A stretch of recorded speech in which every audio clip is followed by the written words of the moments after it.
जोहार। एक सूचना देने के लिए आया हूं बहुत लंबे समय के बाद। कई बच्चे इंतजार कर रहे थे कि सर कंपटीशन बैच कब से स्टार्ट होने वाली है।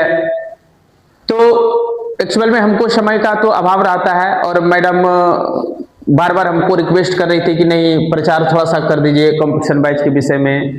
तो समय रहता नहीं है, उनको भी बोले आप वीडियो बनाइए तो वो तो बोलती है कि नहीं वीडियो थोड़ा सा बनाना हमको कंफर्ट फील नहीं होता है। तो ये बैनर बना है, इसी के विषय में थोड़ा बोल दूं। देख लीजिए, दिलीप सर एजुकेशन सेंटर, सत्संग आश्रम, हसवा, मैसपुर। क्योंकि मैडम को मेरे नाम का कोचिंग चलाना थोड़ा अच्छा लगता है, इसलिए वो मेरे नाम से ही ये करती है। दूसरा नाम भी बदल सकती थी लेकिन उनको अच्छा लगता है मेरे नाम से, क्योंकि मैं पहले कोचिंग पढ़ाता था। इसलिए दिलीप सर एजुकेशन सेंटर, सत्संग आश्रम, हसवा, मैसपुर। मीन्स हसवा में भी पढ़ा सकती है और मैसपुर में भी पढ़वा सकती है, वो समय काल परिस्थिति के हिसाब से कम होगा। सभी बैच प्रारंभ 20 अप्रैल से। हालांकि ये बैच शुरू होने वाली थी 14 अप्रैल से, लेकिन किसी अपरिहार्य कारणवश 14 अप्रैल नहीं हो पाया।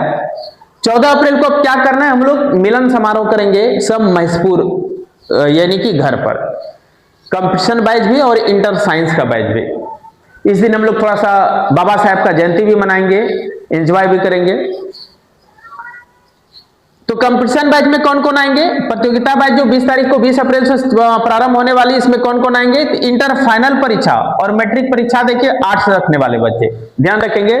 जो बच्चे इंटर का एग्जाम दे चुके हैं, चाहे वो आर्ट्स का हो चाहे वो साइंस का हो, जो इंटर एग्जाम फाइनल दे चुके हैं वे सब आएंगे।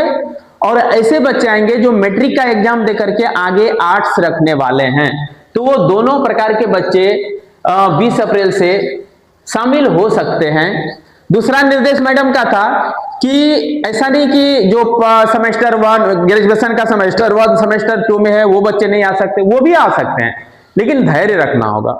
कंपटीशन की तैयारी किताब छूते नहीं होता है। ऐसा सोचेंगे कि गए और साल भर में नौकरी ले ले, तो नीतीश बाबा को प्रणाम कीजिए और 1 लाख फिर टीचर का बहाली निकलवाइए, उसमें ऐसा हो सकता है। बाकी कोई कंपटीशन 1 साल छू करके नहीं लगने वाला है, नौकरी नहीं लगने वाला उसमें थोड़ा सा आपको बेसिक सब्जेक्ट पढ़ना होगा। और मेरी राय यह है कि मेरे तरफ से अगर आप सलाह लेना चाहेंगे कोई भी बच्चे, तो मैं बता दूं, सबसे पहले आप 11 सब्जेक्ट पर कमांड कर लीजिए, इंटर पास करते हैं या मैट्रिक पास करते हैं। अगर आपको निश्चित सफलता प्राप्त करना है, निश्चित सरकारी नौकरी लेना है, तो 11 सब्जेक्ट में सब सब्जेक्ट का नाम मेंशन किया हुआ है। हमारा अगला आएगा पोस्टर तो उस पर दिखाऊंगा।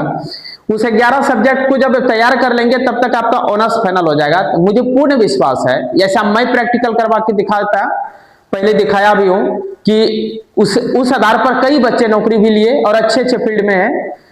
अब उस अनुभव के आधार पर अब मैडम का भी सिस्टम है, तो वही नियम और शर्त के हिसाब से वो भी तैयारी करवाना चाहती है कि नहीं, वो नियम बढ़िया है कि 11 सब्जेक्ट ही बच्चे पढ़े। तो एक बात बता दूं, एक सब्जेक्ट पढ़ना उसका काफी टफ होता है। 11 पुस्तक पढ़ना ये आसान नहीं है। इसलिए जो बच्चे चाहते हैं कि हम जाएं और तुरंत किताब छुएं, 10 महीना 11 महीना में मेरा नौकरी लग जाए, तो वो यहाँ नहीं हो पाएगा। यहां ऐसा तैयारी कराया जाएगा कि आप नौकरी लेकर के ही छोड़ेंगे अगर आप 11 सब्जेक्ट को कमांड कर लेते हैं तो। और एक बात और है कि जो डीएससी कोचिंग सेंटर में पढ़ेंगे, टीचर का बहाली पास करना खेल है उसके लिए। हाँ, टीचर का तैयारी करना खेल है उसके लिए। वो ऐसा नहीं सोचेंगे कि टीचर का तैयारी स्पेशल करना पड़ेगा। 11 सब्जेक्ट खत्म जैसे ही होगा तो आप टेट वगैरह खेल खेल में पास हो जाएंगे और अपना ऑनर्स पेपर थोड़ा सा भी पढ़ेंगे या टीचर का मार्गदर्शन करेंगे, उस समय जब बहाली आएगी तो करेंगे, तो उसके बाद फिर आप अपना आराम से निकाल लेंगे। हमारा मोटो मेन क्या है? कोचिंग का मोटो है सीजीएल, कोचिंग का मोटो है दरोगा, कोचिंग का मोटो है जेपीएससी। ये थोड़ा सा हाई लेवल का बहाली को तैयारी करवाना, और इसके लिए आपको पेशेंस चाहिए, धैर्य चाहिए। बच्चे बहुत ऐसे देखते हैं जो कि बाहर पढ़ने जाते हैं तो 8 साल 10 साल 12 साल अपना गुजार लेते हैं, और यहाँ आते ही उसके मन में सेट हो जाता है कि नहीं साल गुजर के अभी तक नौकरी नहीं हुई। तो ऐसा भी माइंड वाला बच्चा के लिए ये जगह नहीं है। आपको 2-2.5 साल 3 साल कम से कम पेशेंस है। 11 सब्जेक्ट पर कमांड करवा दूंगा, आप खुद कहेंगे कि अब जो है नौकरी हमारे मुट्ठी में हो जाएगा निश्चित रूप से, बाली आने दो। तो 11 विषय पढ़ने के लिए धैर्य तो चाहिए। आगे देखिए, यहां नामांकन के लिए कभी भी अगर आप आना चाहते हैं तो 7991195994 पर कांटेक्ट करके ही आएंगे। कोई भी बच्चे अगर चाहे इंटर साइंस बैच में आना चाहें, इसका भी 20 अप्रैल से स्टार्ट है, चाहे कंपटीशन बैच के बच्चे हैं, ये भी 20 अप्रैल से स्टार्ट है, तो आप 7991195994 पर कांटेक्ट करके ही आएंगे। शेष जानकारी प्रचार गाड़ी के माध्यम से बहुत जल्द 1-2 दिन में ही प्रचार गाड़ी जाएगी और पोस्टर बैनर आदि पहुंचाने का व्यवस्था मैडम की है, गाड़ी वाला से बात भी हुई है, वो आएंगे प्रचार गाड़ी, उसके बाद फिर पोस्टर बैनर सबके घर घर तक पहुंचा दिया जाएगा। उसमें साउंड सिस्टम भी है, तो सब जान ही जाएंगे। आगे विशेष यहाँ मिलेंगे टीचर टीम के द्वारा, जब टीचर लोग रहेंगे, बच्चे लोग रहेंगे, तो कई चीजों की जानकारी दी जाएगी। ये जो नियम और शर्त है, ये क्या है, किसके लिए है, इसका विशेष खुलासा फील्ड पर होगा और ये सीक्रेट रहेगा, इसको ओपन नहीं किया जाएगा। केवल और केवल पढ़ने वाले बच्चों के बीच ही इसको ओपन किया जाएगा कि ये नियम और शर्त क्या चीज है। इसके साथ मैं इतना चीज तो जरूर कहूंगा कि बच्चों के भविष्य के साथ खेल नहीं होगा। यहाँ ऑथेंटिक चीजों की जानकारी दी जाएगी। ऐसा नहीं कि आप 6 महीना में आपको जेपीएससी निकलवा दूंगा, 12 महीना में आपको दरोगा की बहाली निकलवा दूंगा, ऐसा नहीं होता है, वो संभव ही नहीं है। वो या तो बहुत बड़ा बिजनेसमैन ऐसा फेक न्यूज दे सकता है, या जिसको ज्ञान की कमी है वो ऐसा फेक न्यूज दे सकते हैं कि 11 महीना में अमुक चीज की तैयारी, 6 महीना में अमुक चीज की तैयारी, ऐसा नहीं होता है। पहले से अगर काफी जानकार स्टूडेंट रहता है, बेसिक काफी स्टडी किया हुआ स्टूडेंट रहता है, तब वो सीजनेबल कंपटीशन में हाथ लगा करके 2 महीना 3 महीना सेट वगैरह बना के निकाल लेता है। लेकिन इसका मतलब ये नहीं कि 3 महीना 4 महीना 6 महीनों में कंपटीशन तैयारी किया है। वो 10 साल 12 साल से तैयारी करने वाला स्टूडेंट होता है, वो भले निकाल सकता है।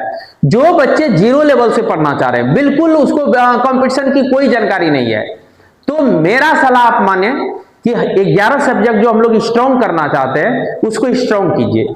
जैसे अब स्ट्रॉन्ग करेंगे, आप राज्य सरकार से लेकर के तमाम राज्य सरकार, ये नहीं कर रहा हूं केवल झारखंड हो, बिहार हो, यूपी हो, कोई भी राज्य हो, राजस्थान हो, राज्य सरकार से लेकर के केंद्र सरकार का तक का तैयारी आप आराम से कर सकते हैं।